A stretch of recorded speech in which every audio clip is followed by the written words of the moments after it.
The Pomo Indians of Northern California are the world's most expert basket makers.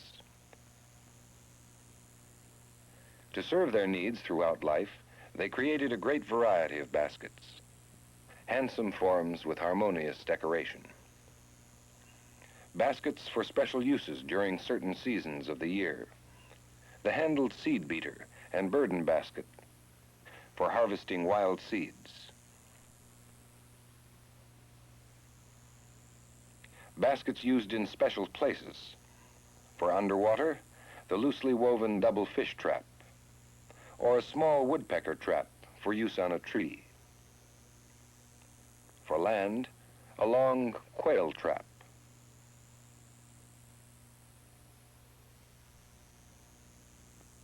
And baskets for routine work.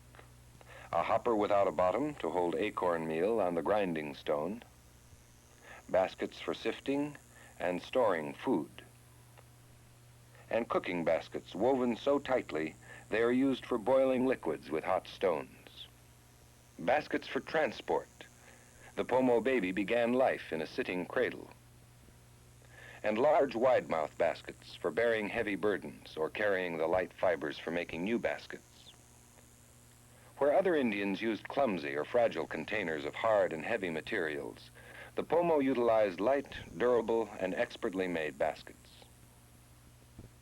For basket materials, they depended upon wild plants, since the Pomo grew no crops.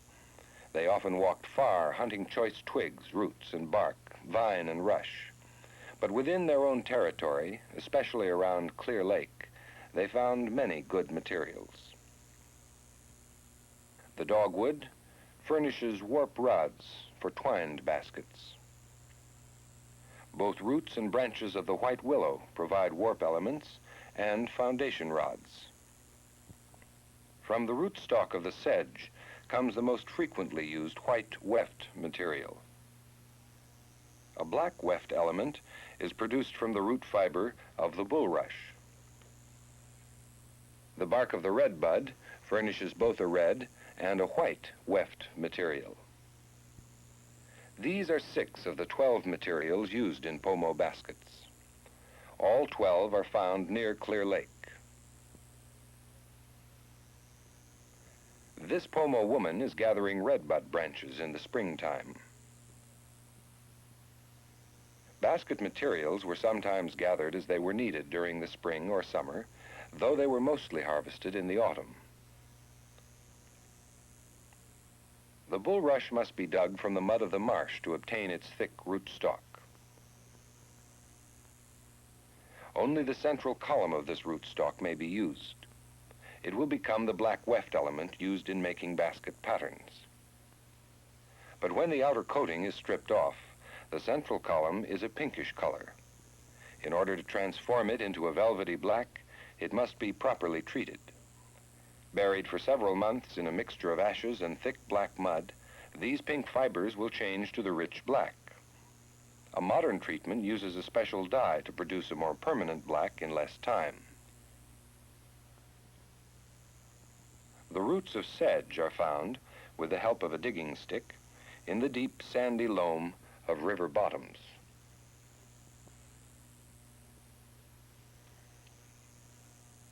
As with bulrush, only the center of these rootstocks of sedge may be used. They will become the white or straw color material of most baskets. The younger branches of white willow are selected for strong, flexible warp and foundation rods. And the roots of white willow are dug from the soft sand of riverbeds. They grow to great lengths, sending up new shoots on the way. These long roots are also loosened with the primitive digging stick.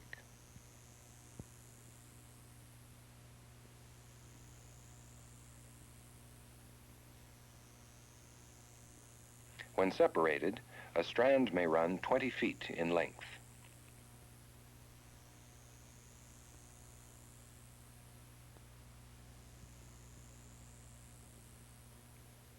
The strong, slender stems of the dogwood are tough and pliable, excellent material for the warp rods in certain kinds of baskets.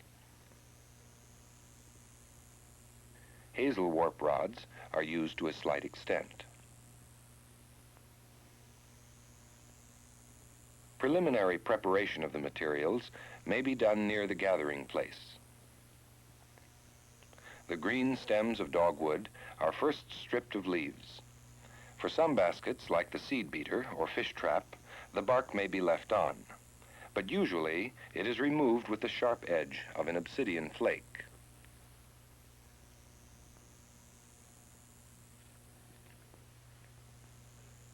White willow branches are also usually stripped to prepare the rods for warp or foundation elements. These rods of willow are the most frequently used.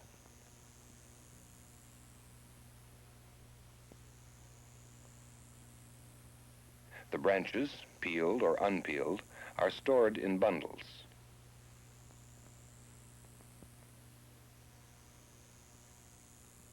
The long roots of white willow are always peeled. These pliable roots are particularly well suited for the foundation elements in small coiled baskets, as well as the horizontal element in lattice twining. They are preferred because of their great length. After drying for several hours, the roots are coiled for transport, storage, and future use.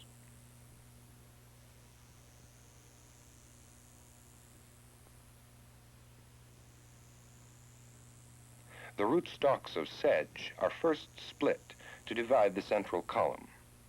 Each half will become a sewing or twining element. Peeling off the thick outer coating leaves the pure white center.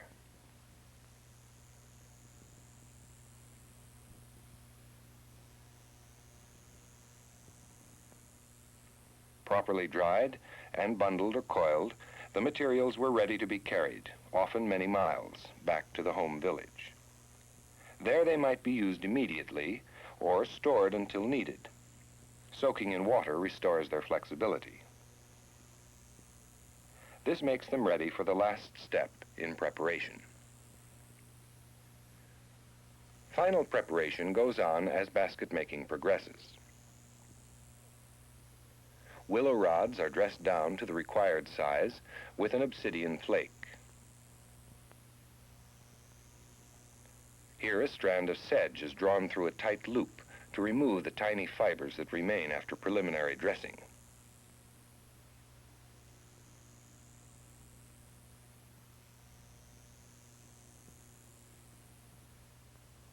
The redbud branch was split after gathering.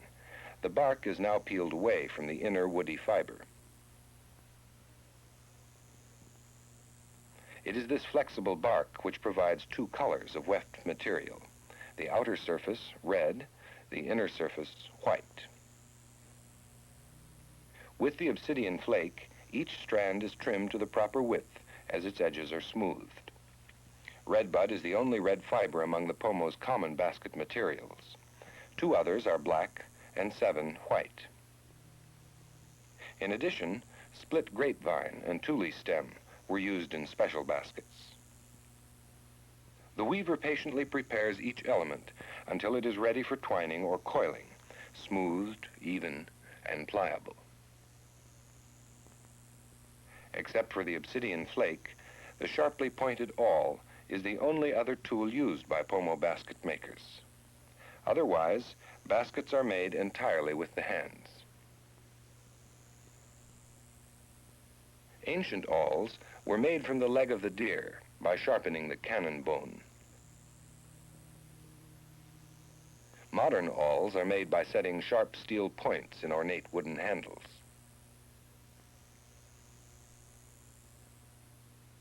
A starting knot is the foundation upon which every basket is begun, except for wicker and cradle. There are a great variety of starting knots. This is the simplest. 2 pairs of rods, crossed and bound with weft.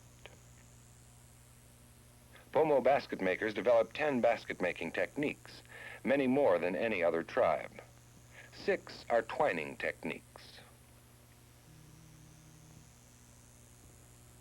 Of these 6, plain twining is the most often used. In this simplified drawing of the basket's outer surface, we see the top course in the process of being woven. The 4 courses below show completed weaving. In plain twining, a stiff vertical warp rod is enclosed by 2 pliable weft elements, as each winds under and over the other.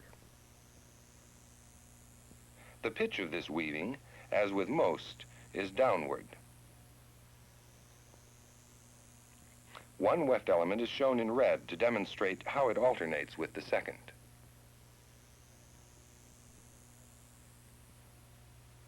The weaver holds her work vertically before her, facing the outside surface of the basket. This gives her the best viewpoint for developing its shape and decoration. Plain twining is often used for an entire basket, or it may be used along with other techniques in successive bands. From the weaver's point of view, her work is progressing in a clockwise direction, since she weaves with her right hand. Were she left-handed, her work would progress counterclockwise. The flexible weft strands of sedge are passed back and forth between the rigid warp rods of willow. The smooth, rounded surface of each strand is always on the outer surface of the basket. Neither strand is reversed to present its opposite surface. We will now see this one technique in slow motion. The first strand is brought down vertically over the second. Where they cross, they are held firmly with the left thumb. The right hand grasps the horizontal strand and passes it between the rods, dropping it on the other side.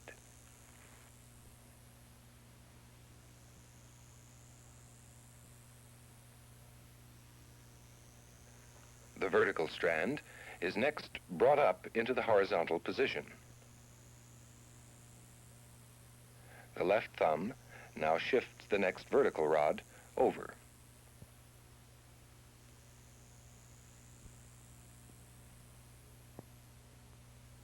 We return to normal motion. In this plate-form basket, plain twining has been used around the starting knot to a radius of 1.5 inches.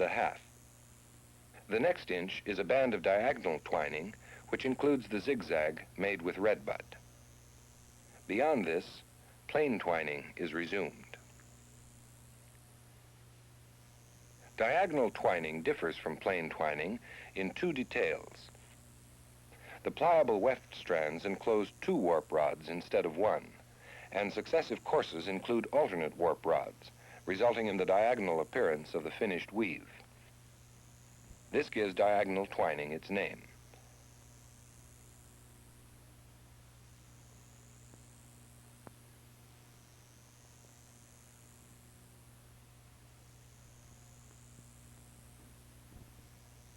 As the steps of weaving are observed, diagonal twining seems similar to plain twining, with this one exception. 2 vertical rods are pulled over instead of 1.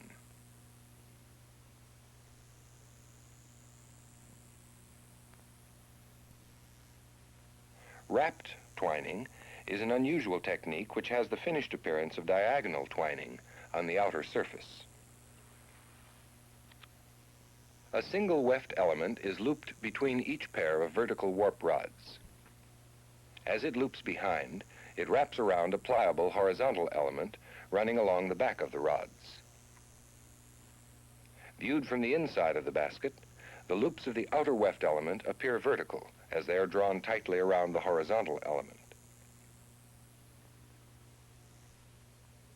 Lattice twining is more complicated. A rigid horizontal rod runs at right angles to the vertical warp rods. This horizontal rod is enclosed by the 2 flexible weft elements. Lattice twining is often used for an entire basket. More frequently, narrow bands of lattice twining are used to strengthen a basket and heighten its decorative effect.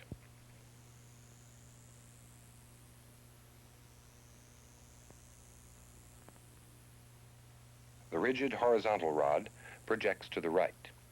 A willow stem might be used, the same material as the radiating warp rods. But most weavers prefer the root of the willow because of its uniform diameter and extensive length.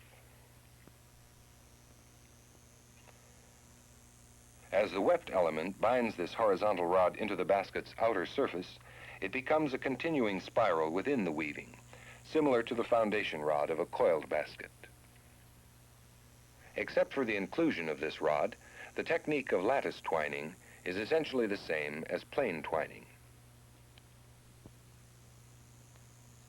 One important use of the awl is to make a hole for the insertion of a new warp rod. The rod's sharpened point must be seated firmly. These additional warp rods need to be added from time to time as the diameter of the basket increases. The remaining two twined basket techniques are three-strand braiding on the left half of the screen and three-strand twining on the right. Three-strand twining is the simpler. A weft strand emerges from behind a vertical warp rod, crosses in front of two warp rods, and passes underneath the other two weft elements. In three-strand braiding, on the left, the three weft elements are completely intertwined between successive rods. Each weft element goes over one and under the other weft element to form the intricate braiding.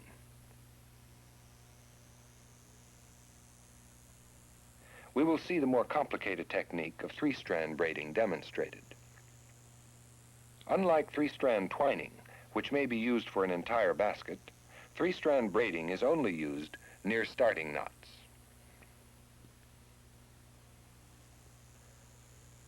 Braiding is regularly battened down with the point of the awl to compact its loose weave.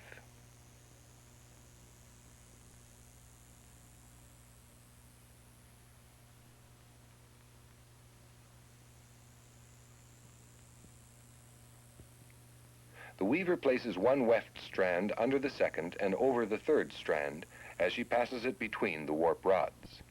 This results in the braiding. The simple technique of wicker is unlike both twining and coiling. In any one course, a single horizontal element passes alternately under and over successive vertical rods. The Pomo employed wicker in one type of basket, the handled seed beater. On this willow hoop, the vertical rods of dogwood were first secured with one or two courses of plain twining. With her fingers, the weaver battens down the first rows of wicker work.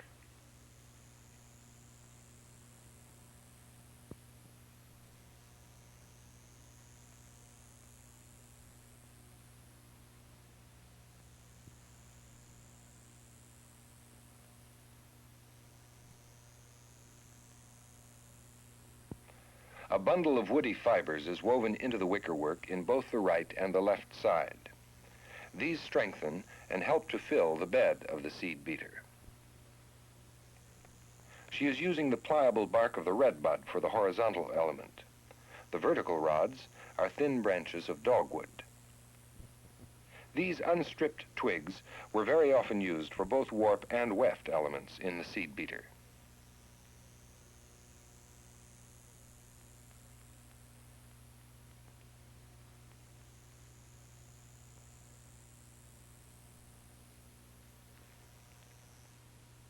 Making the Pomo cradle is also unlike both twining and coiling.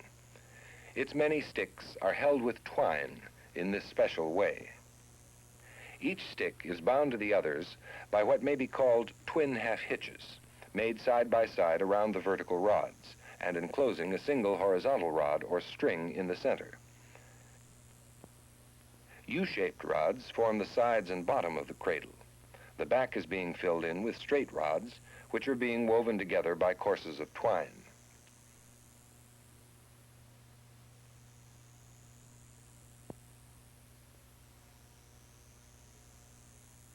The central string has been secured across the back of the cradle, keeping the two sides pulled together.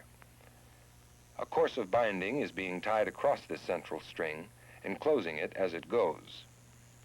The next loose rod is pulled over, and the first twin half hitch is looped around to enclose both the new rod and the previous rod. On the opposite side of the central string, the second twin half hitch is tied around the same two rods.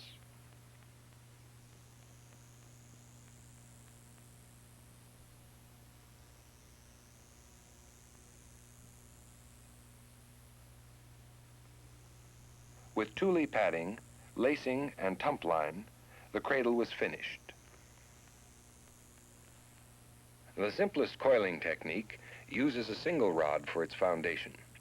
The pliable sewing element passes over the top of this rod and is threaded through just below the rod of the preceding coil.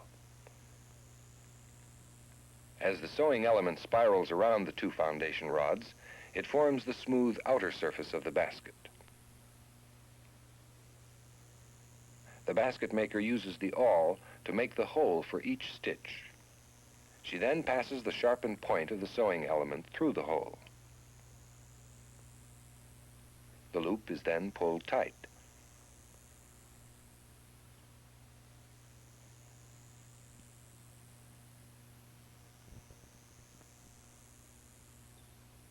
Three-rod coiling is essentially the same as one rod, except for its three-rod foundation. Each loop of the sewing element spirals around four rods, the top rod of the preceding course, as well as the three-rod foundation. This interlocks each new course with the completed work. The steps in sewing one-rod and three-rod baskets are the same.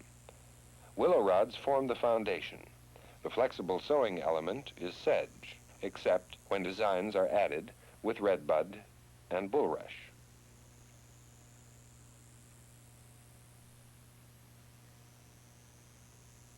When a new sewing element is needed, the weaver adds it in this way.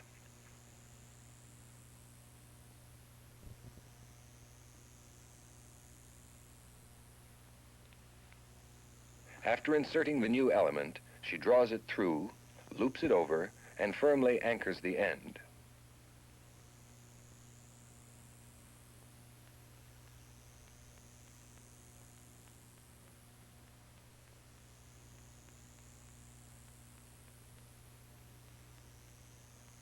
Following the first stitch, the weaver tucks the old element in against the new one and trims it.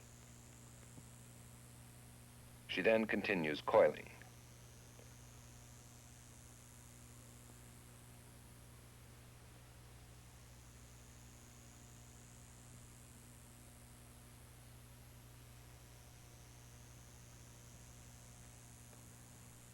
Feathers adorn the Pomo's finest baskets. Feathers of the varied thrush, the mallard duck, the meadowlark, and the plume of the valley quail, feathers from the scalp of the red-headed woodpecker, and the breast feathers of bullock's oriole are a few of the feathers of birds used by Pomo basket makers.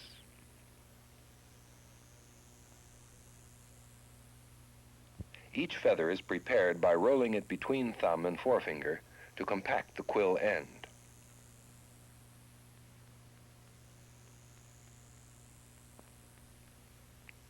The weaver inserts the end into the loop of the coiled basket. Drawing the loop tight, firmly anchors the feather. With the point of the awl, the feather may be adjusted if it's not properly aligned.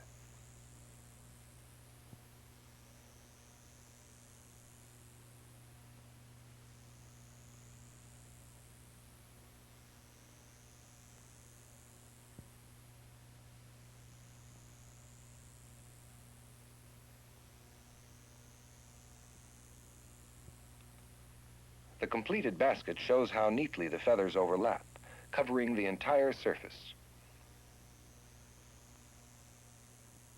Ornamented with beads and abalone shell pendants, this elaborate ceremonial basket hangs by its beaded string.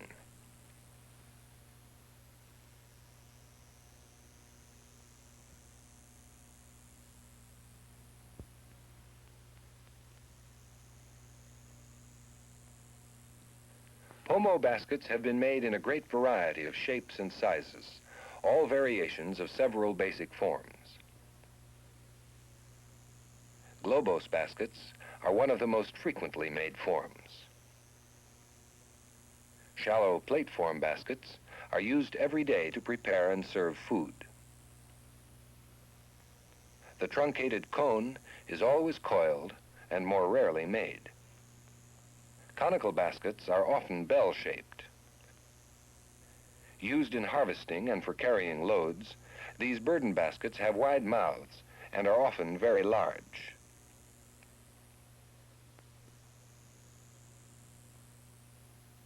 Coiled canoe-shaped treasure baskets were rarely made by any other tribe. Very small baskets have been made as novelties during recent times to meet collectors' demands. These are smaller than 1/4 of an inch. Of no practical value, these are remarkable curiosities.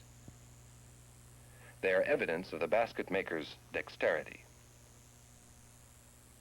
Smallest of all, this basket is not much larger than the head of the pin on the left. Modern giant baskets further demonstrate unusual skill. This one is nearly 4 feet across. Pomo baskets display a great variety of ornamentation, elaborate and simple. The designs and patterns worked into the baskets with different colors are essentially geometric due to the warp and weft nature of this hard textile.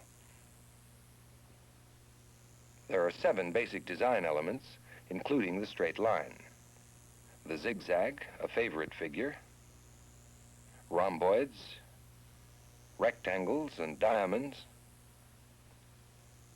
and the quail plume. The triangle is the most often used design element. Here it is used in an elaborate superposed pattern arrangement, with the point of each touching a similar point of another triangle.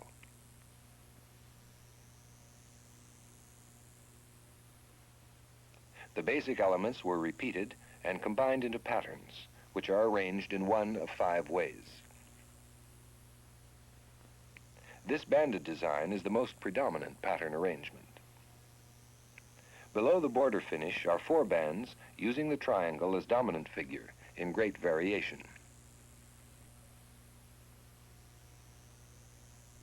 The large triangles form a white zigzag space filled with small triangles.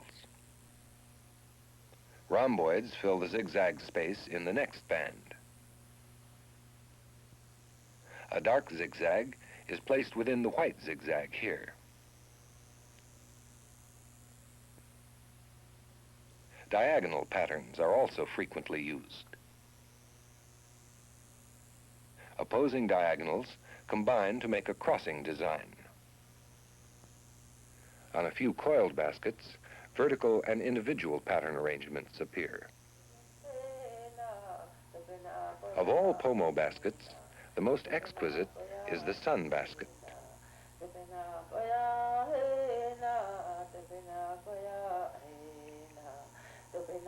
Each one of these required the feathers from the crests of over 100 red-headed woodpeckers.